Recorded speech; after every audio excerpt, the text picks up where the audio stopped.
ស្រទុំភ្នំខៀវស្រងាត់វងបបក្រសាត់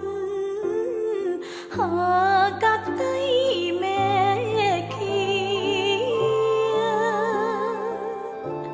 សូរិយាទេពខ្លួនចោពួននន្ត្រីធម្មជាតិនានីកំព្រីសោកស្ដាយរាំងស្មើ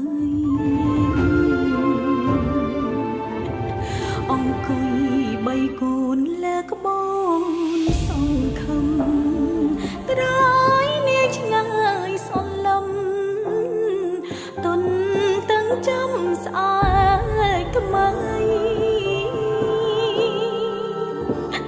អកចាំសំបុកបងលីរកស្រី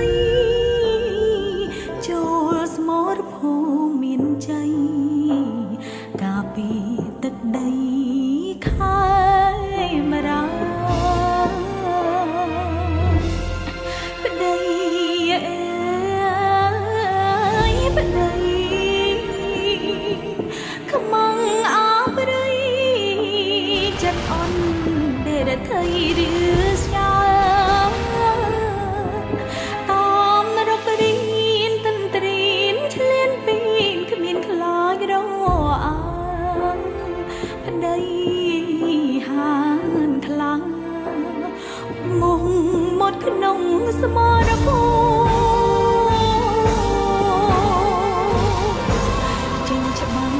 ជួយជាតិយកជ័យជូនម្ដាយសាច់ស្រឈាមស្រហូរខ្ចាយមិនស្ដាយដើម្បីរថា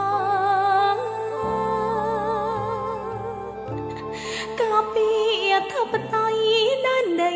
សីមាវីរភាពហានខ្លាំងចាទុកក្នុងប្រវត្តិសាស្ត្រប្តីសូមបារមីវត្ថុស័ក្តិសិទ្ធិនឹងគុណព្រះពុទ្ធព្រះធម៌ព្រះសង្ឃតាមថែរក្សាបងនឹងកងកម្លាំងយោធាជួរមុខដល់អង្គអាយកជ័យជំនះលើខ្ម